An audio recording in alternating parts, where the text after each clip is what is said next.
آج 20 رمضان مبارک ہے۔ آج غروب آفتاب کے ساتھ ہی اعتکاف شروع ہو جائے گا۔ رمضان مبارک کے آخری عشرے کا اعتکاف سنت علی الکفایہ ہے۔ ویسے اعتکاف 3 طرح کا ہوتا ہے۔ اعتکاف واجب بھی ہوتا ہے، اعتکاف نفل بھی ہوتا ہے، اعتکاف سنت بھی ہوتا ہے۔ جیسے اگر کسی نے نظر مانی کہ میرا فلاں کام ہو گیا تو میں اتنے دن اعتکاف میں بیٹھوں گا، تو یہ اعتکاف واجب ہے۔ اور نفلی اعتکاف بھی ہے جس کی کوئی حد نہیں۔ انسان جب بھی مسجد میں داخل ہو تو اعتکاف کی نیت کر لے، اور جب مسجد سے باہر نکلے گا تو اس کا اعتکاف نفلی ختم ہو جائے گا۔ ایک اعتکاف سنت ہے جو رمضان مبارک کے آخری عشرے کا جو اعتکاف ہے، یہ سنت علی الکفایہ ہے۔ یعنی اگر پورے گاؤں میں یا پورے محلے میں ایک بھی شخص نہیں بیٹھا اعتکاف میں تو پورا محلہ اور پورا گاؤں تارک سنت کا مجرم ہوگا۔ اور نبی پاک صلی اللہ علیہ وسلم آخری عشرے کا جو اعتکاف ہے، رمضان کے آخری عشرے کا اعتکاف، اس کا بڑا اہتمام فرمایا کرتے تھے۔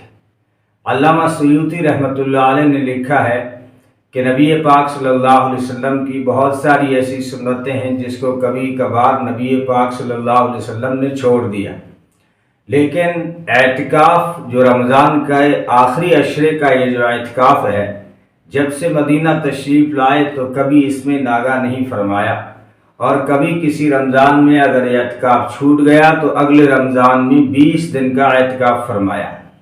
اور رحلت سے پہلے بھی شاید عرش والے کا اشارہ مل گیا ہو، آخری رمضان میں نبی پاک صلی اللہ علیہ وسلم نے 20 دنوں کا اعتکاف فرمایا ہے۔ اور اعتکاف کے بڑے فضائل ہیں۔ نبی پاک صلی اللہ علیہ وسلم نے اپنے عمل سے اس کی تاکید جو ہے بتا دی اپنی امت کو، اور اپنے فرمان سے بھی فرمایا 1 دن کا اعتکاف بیٹھنا، اگر کوئی بندہ 1 دن کا بھی اعتکاف کر لے تو 10 خندق دوزخ سے دور ہو جاتا ہے۔ 1 خندق کا فاصلہ ہوتا ہے آسمان سے، زمین سے لے کے آسمان تک، یعنی 500 سال کی مسافت کے بقدر بندہ دوزخ سے دور ہو جاتا ہے۔ تو اب آج سے ہی اعتکاف شروع ہو رہا ہے، تو جو ہے اعتکاف میں بیٹھنے کی کوشش کریں۔ اس کے بڑے فضائل ہیں اور اس سے بڑے فائدے حاصل ہوتے ہیں کہ اعتکاف میں بیٹھنے سے شب قدر نصیب ہو جاتی ہے، جو ہزاروں مہینوں سے بہتر ہے، جس کو قرآن نے کہا لیلۃ القدر خیر من الف شہر، وہ معتکف کو ضرور مل جاتی ہے۔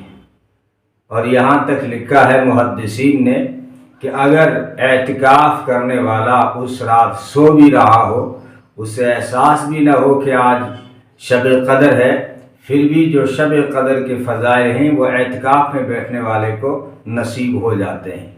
تو یہ بہت بڑا فائدہ ہے۔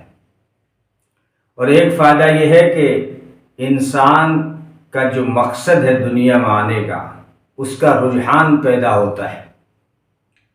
دنیا میں انسان کے آنے کا بڑا مقصد جو اللہ نے فرمایا وَمَا خَلَقْتُ الْجِنَّ وَالْإِنسَ إِلَّا لِيَعْبُدُونَ، اس کا مقصد عبادت ہے۔ تو بندہ جب اعتکاف کے اندر بیٹھتا ہے یکسو ہو کر، تو اس مقصد کی طرف اس کا رجحان بڑھتا ہے۔ اور ایک فائدہ یہ ہے کہ مسجد میں دل لگتا ہے، مسجد میں رہنے کی عادت بنتی ہے۔ یہ بھی بہت بڑی چیز ہے۔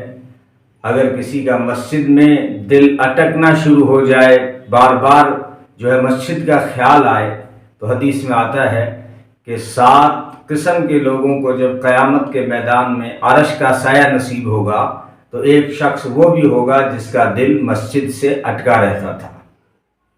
شاید امام کو، مسجد کے اماموں کو، ائمہ کو یہ فضیلت حاصل ہو جائے گی، کیونکہ ان کا دل تو اٹکا رہتا ہے، لیکن شاید مجبوری میں اگر ائمہ اپنی نیت درست کر لیں کہ مجھے اللہ کا حکم پورا کرنا ہے، اور اب اللہ نے جو میری ڈیوٹی لگائی ہے اس کو پورا کرنا ہے. اس کے خیال سے بار بار اگر مسجد کا خیال آتا ہے تو انشاءاللہ اس کو بھی کل قیامت کے میدان میں عرش کا سایہ نصیب ہوگا.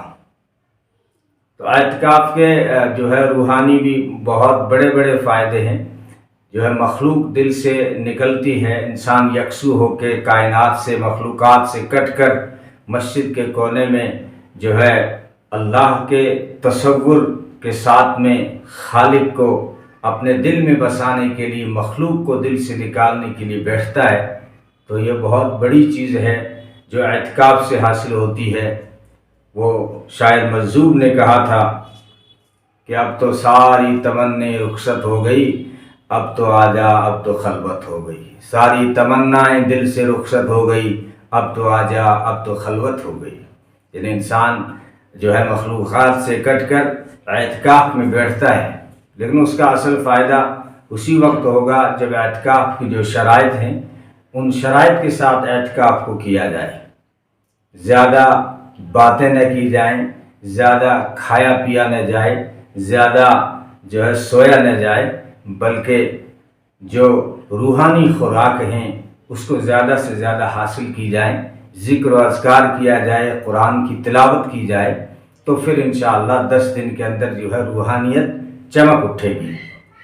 اور اگر آپ اعتکاف میں اگر نہیں بیٹھ رہے ہیں، پھر بھی یہ رمضان مبارک کا آخری عشرہ ہے، تو آپ جو ہے اپنے آپ کو تیار کریں کہ اس آخری عشرے میں جو ہے زیادہ سے زیادہ عبادتیں کریں، خاص کر طاق راتوں میں جس میں شب قدر کے ہونے کا چانس زیادہ ہوتا ہے.